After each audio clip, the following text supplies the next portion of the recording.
राम, शंखनाद में आपका स्वागत है। हरियाणा में जैसे जैसे चुनाव नजदीक आ रहा है वैसे वैसे कांग्रेस की समस्याएं बढ़ती जा रही हैं। वोटिंग का दिन जितना नजदीक आ रहा है, कांग्रेस में नाराजगी, गुटबाजी, झगड़ा और तेजी से बढ़ रहा है। पहले तो सिर्फ बड़े नेताओं की गुटबाजी ही थी।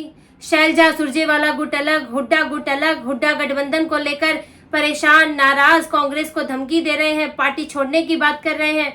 और अब जब से उम्मीदवारों की लिस्ट आई है, कांग्रेस ने सूची जारी की है, तब से पार्टी के अंदर नाराजगी अपने उफान पर है। पार्टी के छोटे से बड़े नेता, कार्यकर्ता सब जो है नाराज घूम रहे हैं। और नाराजगी का आलम यह है, कार्यकर्ताओं की नाराजगी इतनी बढ़ गई है कि वो अब दिल्ली तक पहुंच गई और कार्यकर्ताओं ने कांग्रेस मुख्यालय घेर लिया। हरियाणा में कांग्रेस के कार्यकर्ता शुक्रवार को पहली सूची जारी होने के बाद कांग्रेस मुख्यालय पर पहुंच गए और वहां पर विरोध प्रदर्शन करने लगे। मुख्यालय को घेर कर बैठ गए और अब भी घेरा हुआ है, वो वहां से हिले नहीं है और बड़े बड़े नेताओं का आना जाना मुश्किल कर दिया है। उस दिन भी जिस दिन ये घेरा गया, मुख्यालय पहुंचे दीपक बाबरिया दफ्तर में फंस गए, बाहर नहीं निकल पाए। पवन खेड़ा दफ्तर में फंस गए, बाहर नहीं निकल पाए। लोगों ने, कांग्रेस के ही कार्यकर्ताओं ने उनकी गाड़ियों को घेर लिया और वो कई घंटों तक दफ्तर के अंदर फंसे रहे, बाहर नहीं निकल पाए। जब सुरक्षाकर्मी बुलाए गए तब वो अपनी गाड़ी में बैठे और वहां से निकले। अब हालात इतने खराब हैं कि बड़े बड़े नेताओं पर एक तरह से सीधा हमला है। एक नाराजगी होती है, इस्तीफा होता है, अपने ही इलाके में विरोध प्रदर्शन होता है, लेकिन कार्यकर्ताओं को भरोसा ही नहीं है कि सिर्फ इतने से काम चल जाएगा। कांग्रेस में इस तरह की मनमानियां हैं, किसी गुट की इस तरह से गुटबाजी हावी है कि दूसरे लोगों को अभी यकीन ही नहीं है कि छोटे मोटे विरोध प्रदर्शन से कुछ सुना जाएगा। अब वो मुख्यालय पहुंच रहे हैं और बड़े बड़े नेताओं का बाहर निकलना मुश्किल कर रहे हैं। इन लोगों की नाराजगी है, विरोध प्रदर्शन करने वालों की नाराजगी है कि पार्टी जो है स्थानीय नेताओं को छोड़कर बाहरी उम्मीदवारों को टिकट दे रही है, बाहरियों पर दांव लगा रही है और जो लोग लंबे समय से वहां काम कर रहे हैं उन्हें नजरअंदाज किया जा रहा है। और साथ ही जो पार्टी के बड़े नेता हैं वो अपने ही बनाए नियमों का पालन नहीं कर रहे हैं, जिनमें दीपक बाबरिया जो कि प्रदेश प्रभारी है, टिकट बंटवारे की बड़ी जिम्मेदारी उनके ऊपर भी है, इसलिए उनका घेराव किया गया। और लोगों का कहना था, वहां पर जो पहुंचे थे, खासतौर से वहां पर भवानी खेड़ा और पटौदी के इलाके से जो है लोग आए थे, इसके अलावा और भी इलाकों से लोग आए थे, लेकिन यहाँ से संख्या ज्यादा थी। और उन लोगों का कहना था कि यहाँ बाहरियों को टिकट दे दिया गया है या आगे दिया जाएगा। जैसे कि उदयभान सिंह के बारे में उनका कहना था कि उदयभान सिंह को टिकट मिल चुका है, लेकिन अब पटौदी और भवानी खेड़ा से उनके दामाद और बेटी को भी टिकट दिया जा रहा है। ऐसा सुनने में आ रहा है कि उन्हें दिया जा सकता है।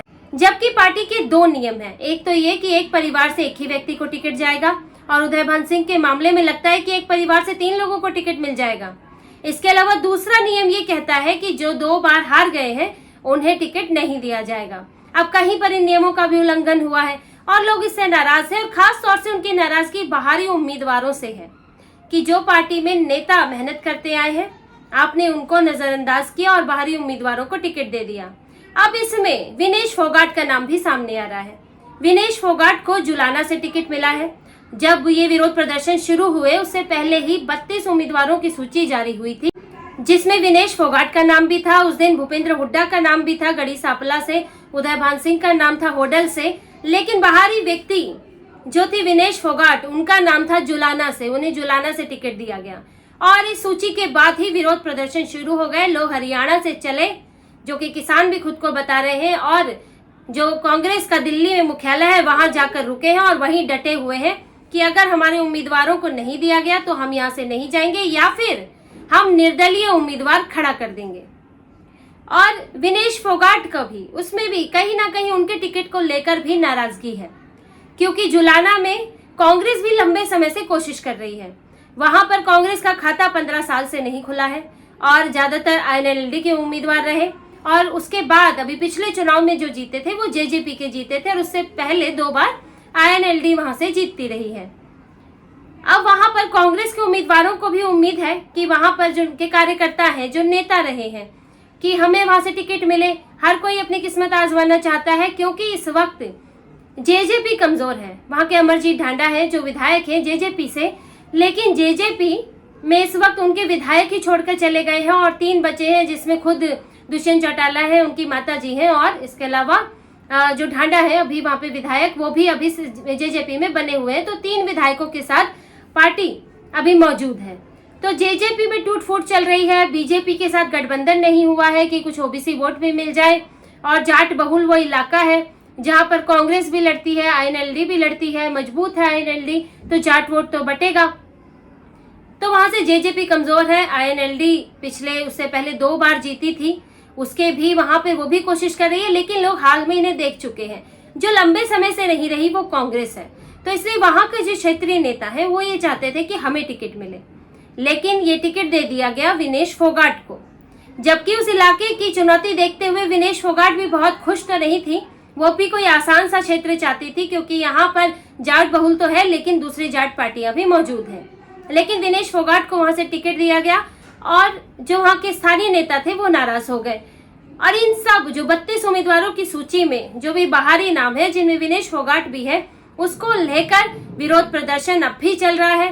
कांग्रेस के लिए इसे संभालना बड़ा मुश्किल है, और ये एक बड़ी चुनौती है, क्योंकि अगर इसको संभाला नहीं गया, लोगों की नाराजगी दूर नहीं हुई, तो ये और बढ़ सकता है। अभी तो दिल्ली मुख्यालय पहुंचे हैं, फिर ऐसी कई और सीटें हैं। अभी तो 41 सूची आई है, 41 की, आधे से ज्यादा की सूची बची हुई है। उसके बाद अगर और जगह जगह प्रदर्शन हुए तो कांग्रेस के लिए मुश्किल होगी।